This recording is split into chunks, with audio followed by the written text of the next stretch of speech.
Hello, and thank you for purchasing one of Summerday Studios products. Here we have the file open in Photoshop, and just to give you a quick rundown of how this works, we have the elements folder.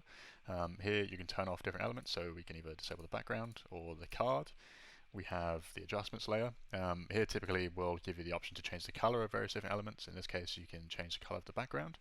What you're going to want to do is select anything that allows you to paint or fill on the area. It's because we're going to use the bucket tool. We'll go for a sort of a blue and just place it on there, and then that will fill in that layer, leaving the card the same color but just changing everything in the background. Just Control Z to undo that. Then when it comes to actually placing your design on the card, you're going to want to come up to the design here section.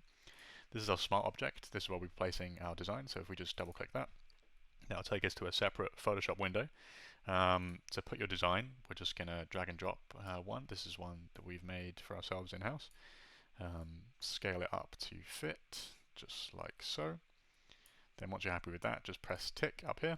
Then the very important part here is to make sure that you save this window, otherwise it won't apply. So we're just going to go ahead and press Control S. Give that a second.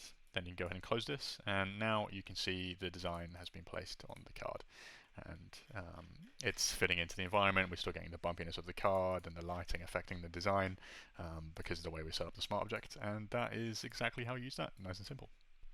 Instead of Photoshop, you can also use a free online alternative called Photopea. That's spelled Photopea, and that works basically exactly the same. It's just a light, free online version in your browser.